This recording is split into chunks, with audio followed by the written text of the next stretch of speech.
Gente, hoje nós vamos dar continuidade na exposição, na série de mensagens do Evangelho de Marcos. Eu peço que você tome a sua Bíblia, você que já está com a sua Bíblia na mão, aí, apostos. Abra lá no capítulo 11 de Marcos, por favor. Que vai ler o finalzinho de Marcos. Nós vamos ler o texto em duas partes. Primeiro, essa primeira parte de pé em reverência à palavra de Deus. Depois a gente continua a conversa. Vamos ler Marcos 11, então, do 27 até o final do 11. Depois nós oramos. Diz assim a bendita palavra de Deus, Marcos 11, 27. Então, regressaram a Jerusalém. E andando Jesus pelo templo, os principais sacerdotes, escribas e líderes religiosos aproximaram-se dele. Perguntaram-lhe: com que autoridade fazes essas coisas? Quem te deu autoridade para fazê-las? Jesus lhes respondeu: eu lhes perguntarei uma coisa. Respondei-me, e eu vos direi com que autoridade faço essas coisas. O batismo de João era do céu ou dos homens? Respondei-me. Eles, então, puseram-se a discutir entre si. Se dissermos é do céu, ele dirá: por que não crestes nele? Mas se dissermos é dos homens, temiam o povo, pois de fato todos consideravam João um profeta. Então responderam a Jesus: não sabemos. E ele lhes disse: nem eu vos digo com que autoridade faço essas coisas. Vamos orar? Bendito Deus e Pai, aqui nós estamos mais uma vez pelas tuas ricas misericórdias, sujeitos, ó Deus, à tua bendita palavra e ao teu Santo Espírito. Nós pedimos, Pai, por meio da exposição do Evangelho, venha o Senhor, mais uma vez, ministrar as nossas vidas. Fala, Paizinho, nós te pedimos ao nosso entendimento, seja o Senhor glorificado por meio da pregação da tua palavra e nós firmados, edificados no Senhor, em nome de Jesus. Amém. Você pode se assentar, muito obrigado.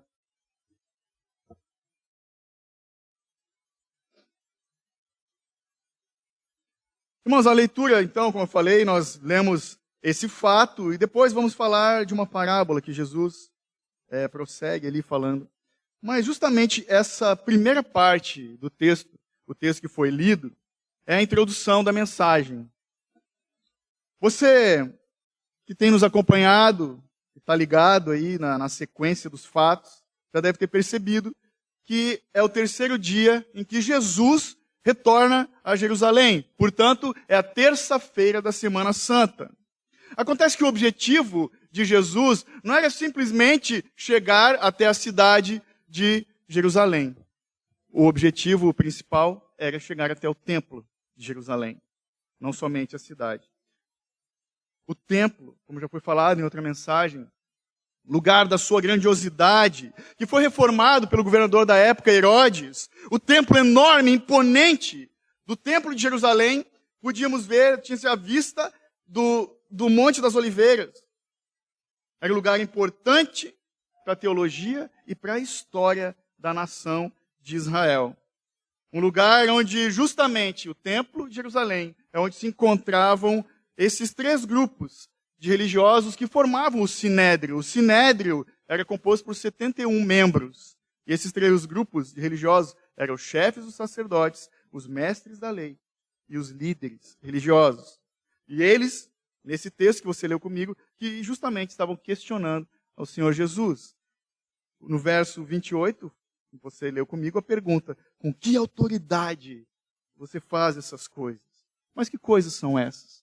As coisas mais recentes, às quais eles estão se referindo, foi o que Jesus fez um dia atrás. Que ele esteve no templo e derrubou as mesas dos cambistas, ele derrubou as cadeiras, expulsou os comerciantes do templo, com um chicote na mão, segundo o relato do Evangelho de João. Isso que ele fez, essa coisa específica, foi uma afronta para a autoridade desses religiosos, do Sinédrio, que permitiam esse tipo de comércio no pátio do templo de Jerusalém. Só que Jesus, eu já falei que é muito sábio, vocês têm me ouvido falar isso algumas vezes. Às vezes é muito sábio nós respondermos uma pergunta com outra pergunta. E Jesus faz isso demais. E aqui ele responde com outra pergunta. Ele responde com uma pergunta, verso 30. O batismo de João era do céu ou era dos homens? Mas qual a relevância do batismo nisso tudo aqui? O batismo de João, você que lembra, vai concordar comigo que foi o evento que marcou, que inaugurou a unidade consciente de Jesus com o Pai, que foi visto pelos homens. Lembra? Esse é o meu filho amado, o céu se abriu, a pomba desceu. O Pai falou no batismo de Jesus, feito por João Batista. Foi o evento que evidenciou a liberdade soberana de Cristo e o empoderamento do Filho que foi dado pelo Pai para o seu ministério. No batismo nós vemos o Filho comissionado, que foi enviado pelo Pai com poder e autoridade.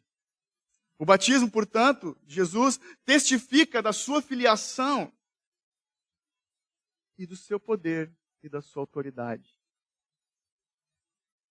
O Sinédrio, esses homens ali no contexto, eles tinham medo de negar o batismo de João o Batista, porque todo o povo reconhecia que João Batista era um homem de Deus, um profeta da parte de Deus. Inclusive, alguns daqueles que estavam com Jesus, saiba, para quem não sabe, os discípulos de Cristo não eram somente os 12 eram os mais chegados, os apóstolos, mas tinha muitos outros que seguiam Jesus durante o seu ministério, nesses 3 anos. Inclusive, algumas pessoas dali, além dos 12, estavam presentes no dia do batismo.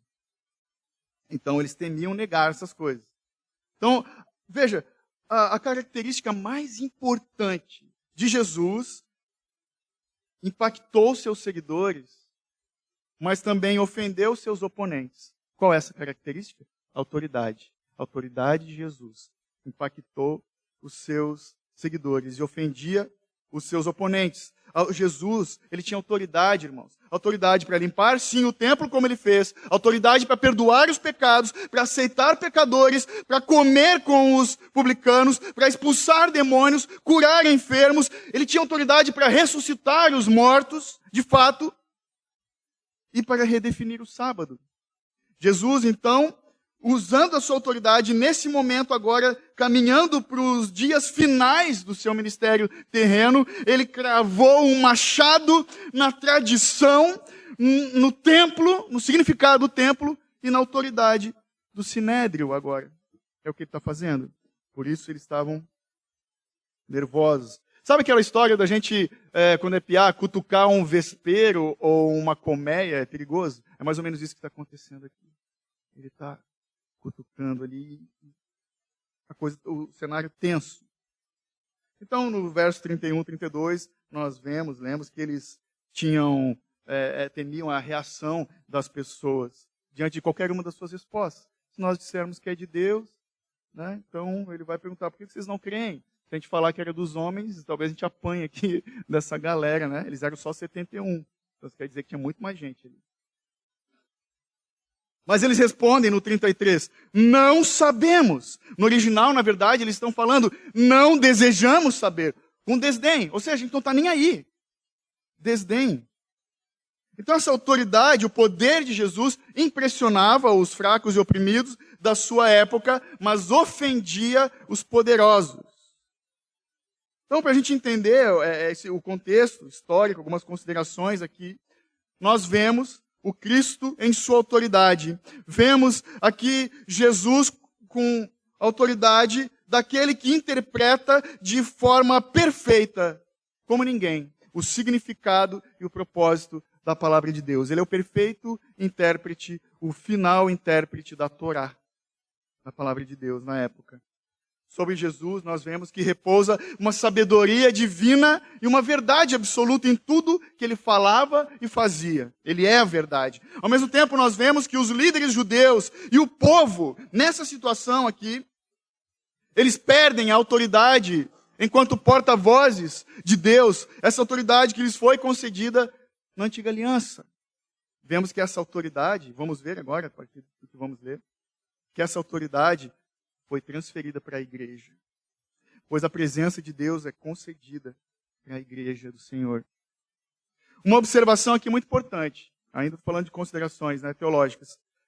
Esse relato, essas questões, não se trata de uma teologia da substituição, onde a igreja substitui o povo de Israel como povo de Deus. Não, a igreja é um novo Israel. Israel significa o povo escolhido de Deus. É um novo Israel onde cristãos judeus e cristãos gentios se reúnem, se unem para formar a igreja. É isso que está acontecendo. Já no começo, ainda nessa primeira parte, nós encontramos 3 verdades que se destacam. A primeira verdade é que as oportunidades podem ser perdidas para sempre. Israel foi escolhido por Deus para ser luz das nações, mas esse povo desobedeceu a Deus, perseguiu seus profetas, rejeitou a mensagem e perdeu essa oportunidade. Jesus, ele vai contar uma parábola que você vai ler comigo daqui a pouco. A parábola dos agricultores, falando dessas coisas. De um povo que rejeitou os profetas, rejeitou a palavra de Deus. Você vai ver comigo que essa parábola revela os pecados dos líderes religiosos e para onde eles estavam caminhando. Esses caras aqui, que estão questionando Jesus, são os mesmos que já tinham permitido a morte de João Batista. E daqui a pouco eles vão clamar pela morte do Filho de Deus. Segundo, vemos que a religião pode se transformar num sistema corrompido. Naquela época, e nos dias de hoje também, ainda. Vemos que os líderes religiosos, em vez deles promoverem a verdadeira adoração a Deus, eles transformaram a estrutura religiosa num esquema de lucro para ganhar dinheiro. O templo perdeu seu sentido, o culto foi secularizado, os rituais sagrados foram esvaziados e o povo, por isso, foi afastado de Deus. Nós vemos também, graças a Deus, que os homens jamais podem frustrar os planos de Deus. Israel fracassou no seu propósito, mas Deus não. O Senhor escolheu para si um povo procedente de todas as nações, para adorar o seu nome e para proclamar a sua palavra até os confins da terra. Então, na parábola que você vai ler comigo, Jesus vai narrar a história do relacionamento de Deus com o seu povo. Vamos dar sequência. Capítulo 12. Sentados, mas com reverência à palavra de Deus. Vamos ler do 1 até o 12. Presta atenção. Segue ali tudo que está acontecendo, por isso que diz. Então, Jesus começou a falar-lhes por parábolas. Um homem plantou uma vinha, fez uma cerca ao redor dela, cavou um tanque de espremer uvas, ou lagar, e edificou uma torre. Depois, arrendou a alguns agricultores e saiu de viagem. No devido tempo, enviou um servo aos agricultores para que recebesse deles o fruto da vinha. Mas dominando, espancaram e o mandaram embora de mãos vazias. De novo, Deus enviou-lhes outro servo, mas o feriram na cabeça e o insultaram. Então, enviou ainda outro, mas eles o mataram. Também enviou muitos outros, dos quais uns espancavam e outros matavam. 6. E restava-lhe ainda um, o seu filho amado. Então, por último, o enviou a eles, dizendo: a meu filho respeitarão. Mas aqueles agricultores disseram entre si: este é o herdeiro, vamos matá-lo, e a herança será nossa. E agarrando-o, mataram-no e lançaram-no fora da vinha. Portanto, o que o senhor da vinha fará? Irá e matará os agricultores, e dará a vinha a outros. Nunca leste essa escritura? A pedra que os construtores rejeitaram tornou-se a pedra angular. Isso foi feito pelo Senhor e é maravilhoso aos nossos olhos. Procuraram então prendê-lo, mas temeram a multidão, pois perceberam que havia proferido essa parábola contra eles e, deixando-o, retiraram-se. Veja, uma parábola não é uma história de entretenimento, não é uma ficção. Era um tipo de forma, um jeito dos judeus contarem uma história que traz ensinamentos. É isso que Jesus está fazendo. Nós vemos em primeira instância, a bondade especial de Deus com o seu povo, pois Israel é a vinha de Deus. O Senhor chamou esse povo não porque eles eram o povo mais numeroso da terra, mas por causa do seu amor incondicional. O Senhor deixou de lado nações muito mais poderosas do que Israel. Deixou de lado, ele rejeitou o Egito, a Síria, a Grécia, Roma naquela época, e fez chover as suas ricas bênçãos sobre um povo chamado Israel, um povo de alguns poucos milhões de pessoas na Palestina daquela época. A vinha do Senhor era a casa de Israel. Então, nós vemos pela parábola que Deus, de fato, ele cercou Israel no seu cuidado, ele libertou essa nação, sustentou, ele guiou esse povo, perdoou esse povo tantas vezes. Deus plantou essa vinha chamada Israel, ele construiu nela um lagar, esse tanque de espremer uvas. Ele colocou nessa nação uma torre do seu cuidado e ele lhes concedeu boa lei e as suas ordenanças.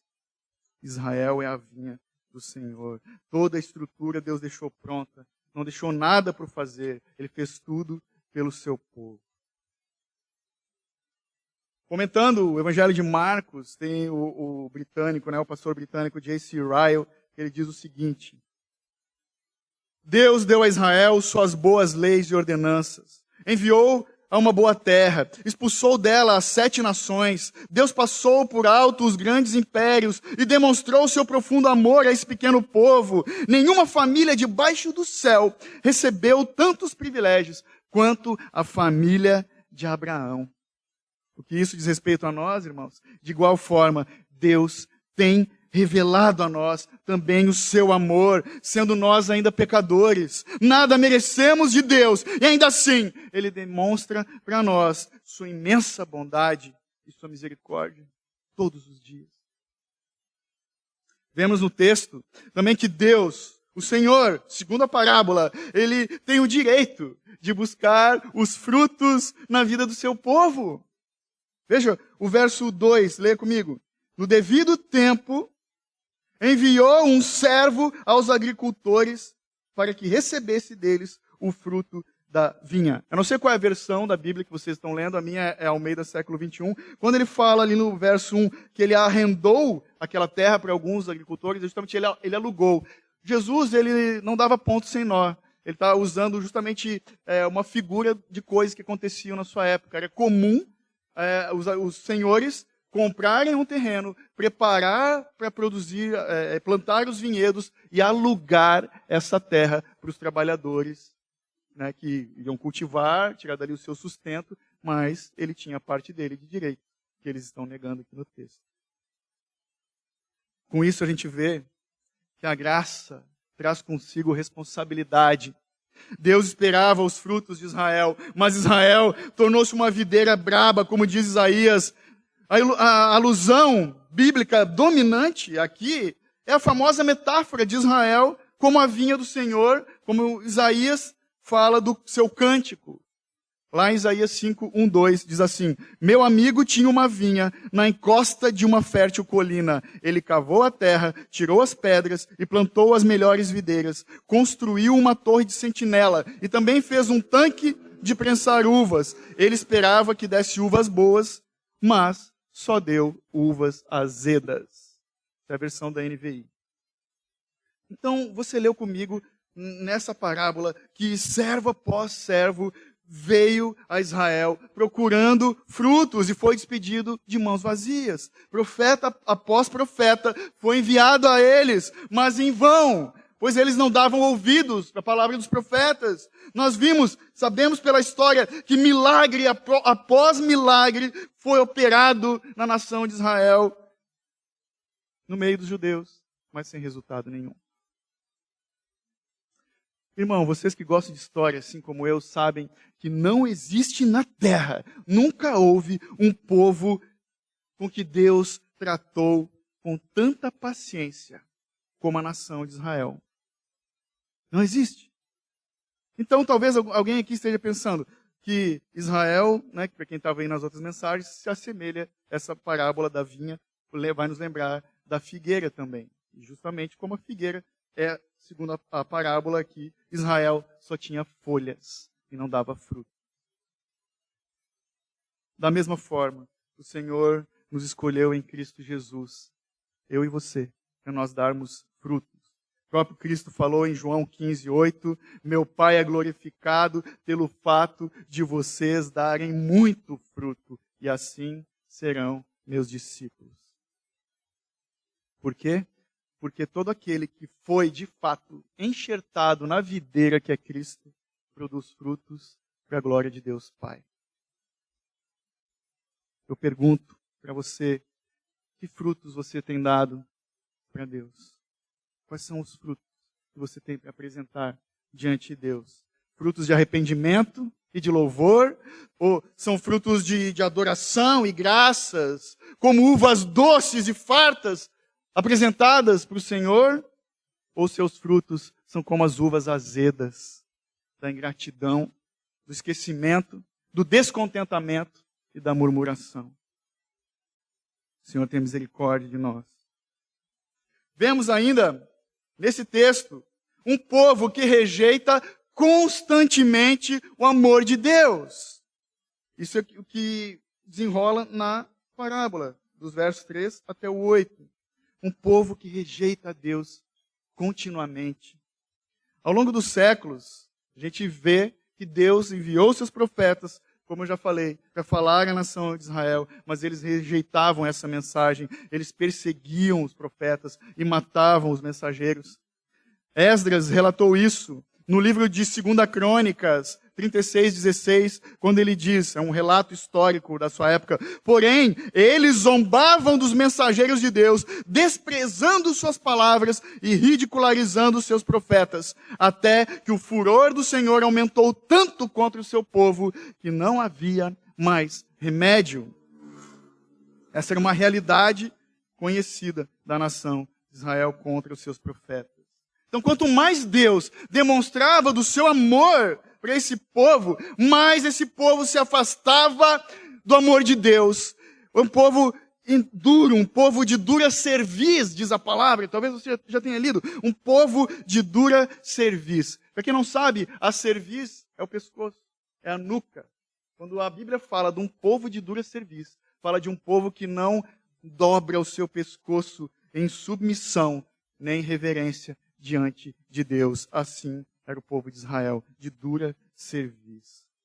Mas graças a Deus, que aconteceu na história, e também Cristo nos traz aqui no relato, na parábola, que Deus enviou o seu Filho. O ápice, o ponto mais alto dessa parábola, caso você não tenha percebido, é o verso 6. Leia comigo. Quando diz, Jesus falando, e restava-lhe ainda o seu Filho amado.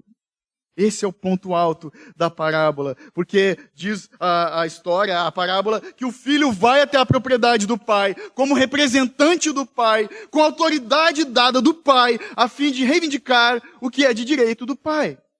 Mas eles não o receberam, eles estavam prestes a matar o filho amado, enviado pelo pai. O filho não representa somente o direito legal do pai, eu vou lá receber o aluguel, e eles não vão me pagar, não. Representa também a compaixão do pai. Veja o verso 7. Mas aqueles agricultores disseram entre si, esse é o herdeiro, vamos matá-lo, e a herança será nossa.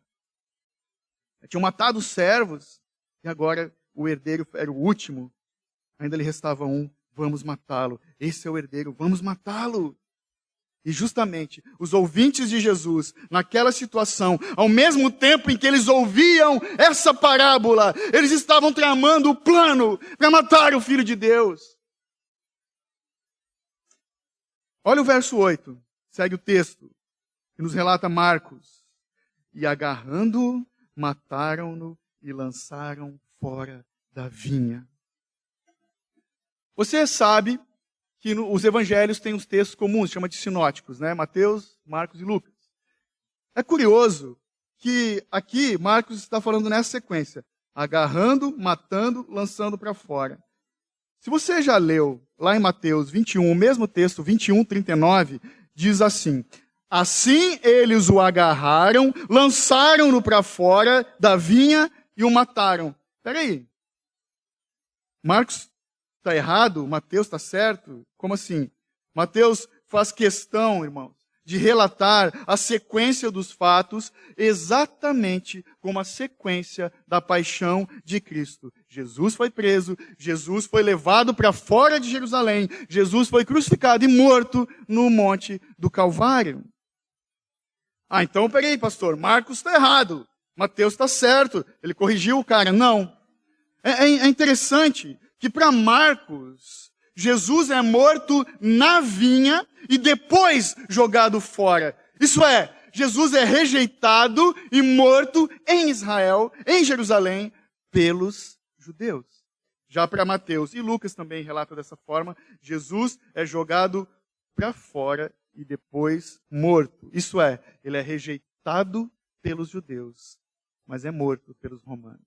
Veja, o texto bíblico se completa. Não há contradição. Não acredite em quem diz que a Bíblia se contradiz. Ficou até estranho, mas é isso mesmo. Não acredite em quem diz que a Bíblia se contradiz. Ela é perfeita, os textos se completam. É o texto sagrado, inspirado pelo Espírito Santo. Irmãos, nós vemos aqui, a partir dessa parábola que relata a verdade, a história, que não existe nesse mundo uma verdade tão esquecida, tão negligenciada, quanto a terrível iniquidade do coração humano. Não existe uma verdade que é tão deixada de lado quanto a terrível iniquidade do coração humano. Essa semana, por exemplo, fatidicamente, infelizmente, nós temos um exemplo bem fresquinho. Talvez você tenha visto as notícias do que aconteceu na cidade de Saudades, lá perto de Chapecó, do jovem de 18 anos, para quem não sabe, que entrou numa creche com um facão na mão, matou 3 crianças, 2 das crianças eram bebês de colo e 2 funcionárias da creche, e logo depois ele começou a proferir golpes nele mesmo, com o facão, e está hospitalizado, em estado grave para morrer. Esse tipo de situação, de notícia, deixa bem claro que essa é a natureza do homem sem Deus. Essa é a natureza do homem sem Deus. Talvez alguém pense, ou possa me dizer, pastor, mas esse cara é louco, só pode ser perturbado, alguns, endemoniado. Alguém ainda possa me falar, poxa, eu conheço tanta gente sem Deus, sabe aquele cara, só falta ser crente. Eu conheço tanta gente sem Deus que nunca matou ninguém. Alguém ainda pode me dizer, poxa, mas eu já dei minhas vaciladas também. Eu andei afastado de Deus, vacilando na fé, irritado mais do que eu devia, e nunca desejei matar pessoa alguma. Mas pense comigo, quantas vezes eu e você, já odiamos alguém no nosso íntimo? Já desejamos o mal do próximo no nosso coração? Já rejeitamos pessoas? Já cancelamos as pessoas na rede social? Pensa comigo, evitar alguém, fingir que essa pessoa não existe, mas é diferente de tê-la como alguém que já morreu? Nós somos assim. O homem sem Deus deseja o mal o tempo todo. Então a parábola nos diz que os agricultores, eles não se continham com os benefícios e a bondade e a misericórdia do seu Senhor, eles desejavam as suas posses. Irmãos, saiba que o homem que não é satisfeito em Deus, ele vive escravo da sua ganância e da sua cobiça, pois tem maior prazer nas coisas criadas, em vez do Criador. É urgente nós pensarmos nessas coisas, sondarmos nossos corações e buscarmos desenvolver a plena satisfação. Sim, estou citando John Piper. A plena satisfação em Cristo, em Deus, em tudo. Joga fora aquelas coisas que te dominam, que tomam o teu tempo, que te, fazem tirar a atenção dos teus olhos da cruz, da alegria da salvação. Nós vemos ainda no texto que o juízo de Deus vem. O juízo de Deus aos que rejeitam o seu amor. Lê comigo o verso 9. Jesus pergunta: portanto, o que o Senhor da vinha vai fazer? Ele vai matar esses agricultores e vai dar a vinha para outros. Ele já responde. Ele pergunta e já responde. É curioso, de novo, lá em Mateus 21, 40 e 41, tem um acréscimo bem importante. Marcos recebeu o relato do apóstolo Pedro, né, que estava lá, testemunha ocular. E Mateus fazia esse acréscimo, quando ele diz: portanto, quando vier o dono da vinha, o que fará aqueles lavradores? Aqui tem a resposta dos caras. Olha o que eles disseram. Responderam eles, os religiosos: matará de modo horrível esses perversos e arrendará a vinha a outros lavradores que lhes deem a sua parte no tempo da colheita. Eles estavam entendendo tudo. Eles estavam bem ligadinhos no que Jesus estava falando. Eles sabiam que Deus pune os rebeldes e passa a vinha para outros. Por isso que eu e você estamos aqui ouvindo a palavra de Deus. Então nós percebemos que a oportunidade de Israel cessa e aos gentios é aberta a porta da graça. O Luiz já falou quem são os gentios, eu sempre costumo explicar, né? Foi aberta para aqueles que não são judeus. Os homens da parábola, eles rejeitam a porta aberta do amor do seu Senhor. E a porta da graça é escancarada para as outras nações. Israel rejeitou o tempo da visitação do Messias. Rejeitou somente aquele que poderia resgatá-lo. Olha o verso 10. Jesus ainda falando: nunca lestes a Escritura, 2 pontos, a pedra que os construtores rejeitaram, tornou-se a pedra angular. Jesus tem na mente aqui, tem guardada a lei, a palavra de Deus em seu coração, em sua mente. Ele está citando o Salmo 118, 22 e 23, quando o salmista fala: a pedra que os construtores rejeitaram tornou-se a pedra angular. Isso vem do Senhor e é algo maravilhoso para nós. Ele cita o texto. E os caras da lei estavam ligados a esse texto. Então, Jesus, ao fazer isso, ao citar o Salmo, ele anunciou um duplo veredito. 2 sentenças. Eles não apenas tinham rejeitado o Filho, mas eles também tinham rejeitado a pedra angular. E para eles só restava, então, o julgamento. Eles estavam entendendo tudo.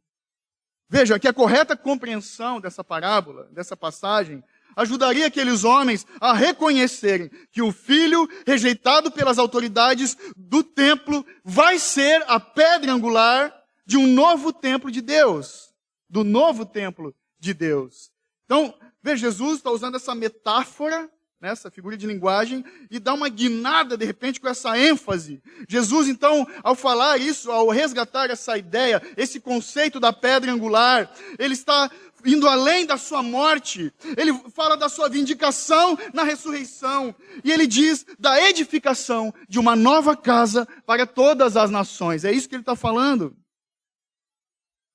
Outro comentarista, que é o William Hendrickson, diz o seguinte: ele sintetiza essa parábola em 3 aspectos: os preceitos, a paciência e a punição de Deus. Então nós aprendemos que Deus nos plantou para nós darmos frutos. O Senhor nos plantou para nós darmos frutos. E Ele tem sido paciente. Paciente em busca desses frutos na nossa vida. Se nós rejeitamos a sua palavra e os seus mensageiros, nós seremos então julgados, irmãos. Seremos julgados implacavelmente. E nós rejeitamos a palavra de Deus quando a Netflix toma mais tempo do que a nossa leitura bíblica. Por exemplo, rejeitamos. Seremos julgados pelo tempo perdido. Para o cristão, não há tempo a perder. Não há. Estamos aqui com o propósito de glorificar a Deus com a nossa vida. Então ainda hoje, irmãos, naquela época a gente vê esses corações duros, mas ainda hoje, eu e você, a gente tem visto o endurecimento em vez do quebrantamento no coração dos homens, inclusive dentro da igreja que se diz do Senhor. Nós vemos aqui os líderes religiosos interpretando, entendendo essa parábola da forma certa. Mas eles não se dispuseram a obedecer Jesus. saíram dali para tramar a sua morte. Eles entenderam tudo, mas nada fizeram a respeito. Ao contrário, eles endureciam ainda mais o coração e saíram dali buscando uma forma de eliminar Jesus. Eles sabiam que estavam entre eles ali planejando o mesmo fim do herdeiro da parábola. Eles sabiam disso. Eles sabiam. Estavam prestes a matar o próprio filho amado e lançarem ele para fora da vinha. Esses homens compreenderam que a parábola falava deles. Falava do intento de seus corações.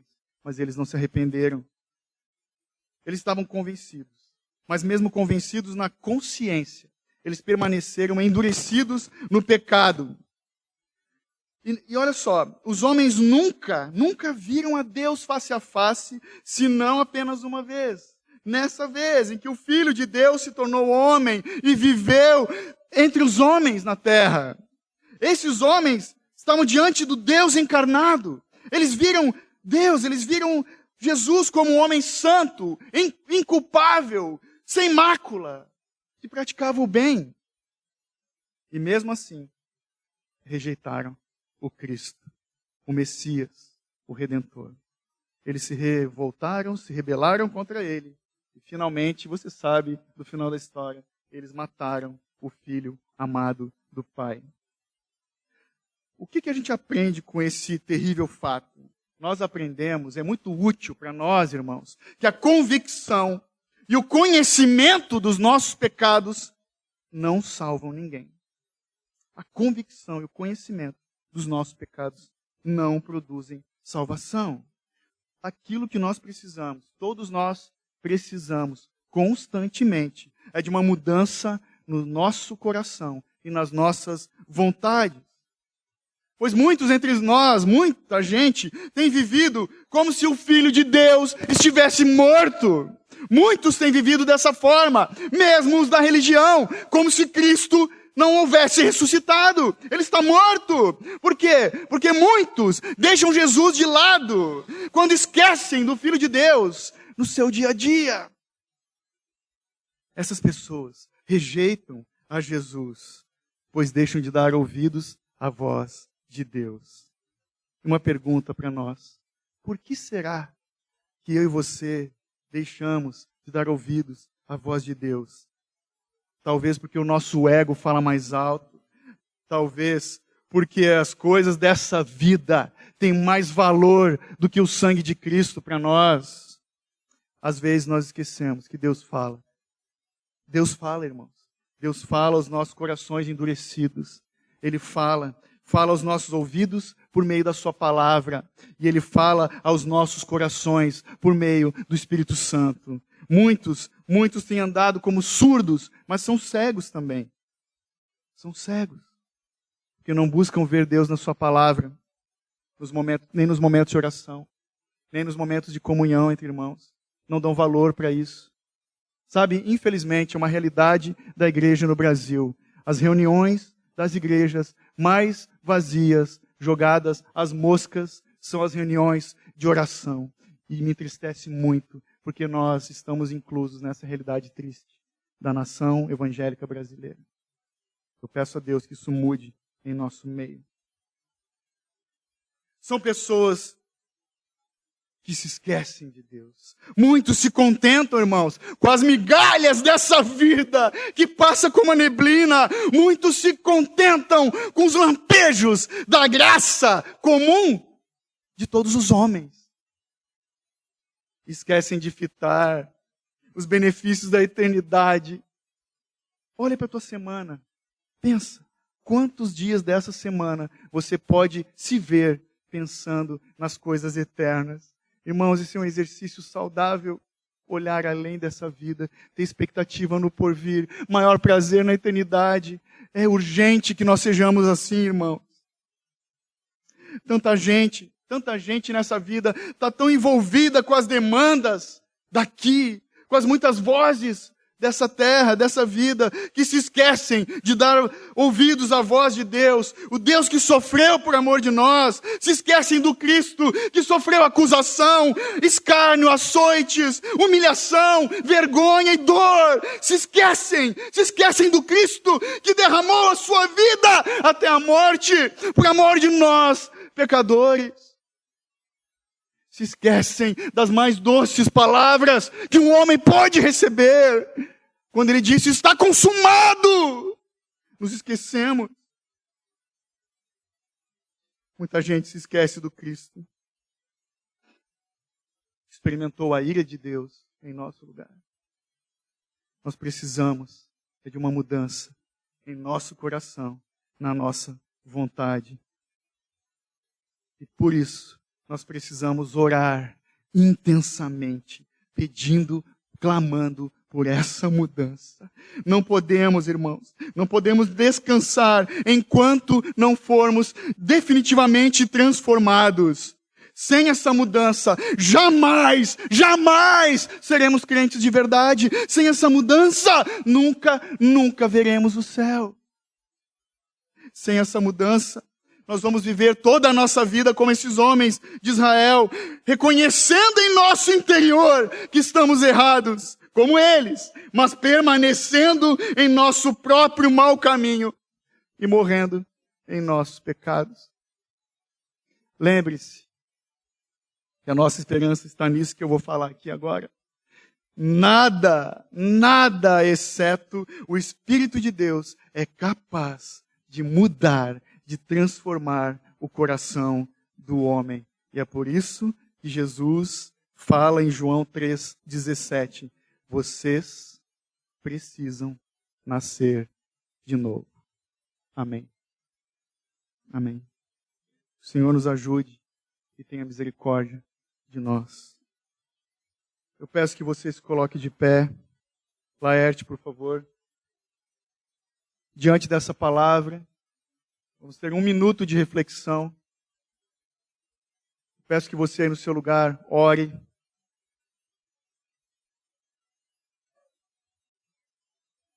Rasgue seu coração diante de Deus.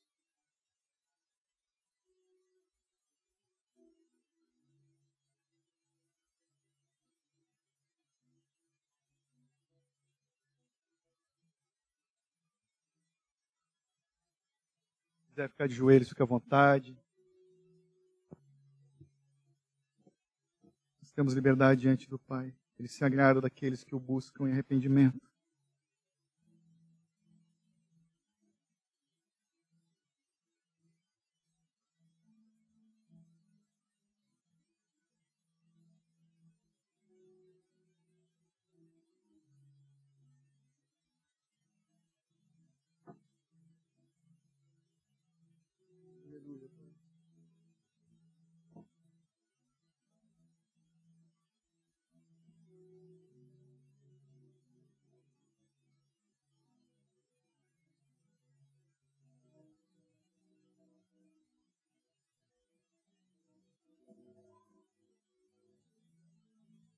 Aleluia.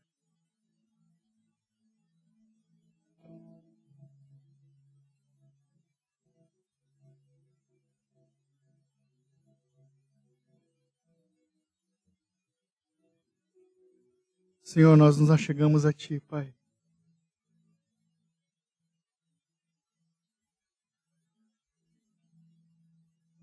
Pedimos, Senhor, opere em nós essa mudança de vontade, Pai. Inclina os nossos corações para o trono da graça, ó Deus. Não nos deixa, Pai, andar nos passos da comodidade, Pai. Livra-nos de termos uma fé morta. Não nos deixa cair na tentação da religião nominal. De domingo em domingo eu sou crente, Pai, tem misericórdia. Ajuda-nos, ó Deus, a termos prazer maior em Tua presença, em Tua santa palavra, ó Pai. Para nós crescermos num relacionamento de intimidade contigo, ó Deus. Senhor, sonda e transforma a nossa vontade, Pai, e os nossos corações. Perdoa as vezes que te deixamos de lado, Jesus. Ajuda-nos a ter maior prazer na alegria da salvação do que em qualquer outro lugar. Em nome de Jesus. Amém.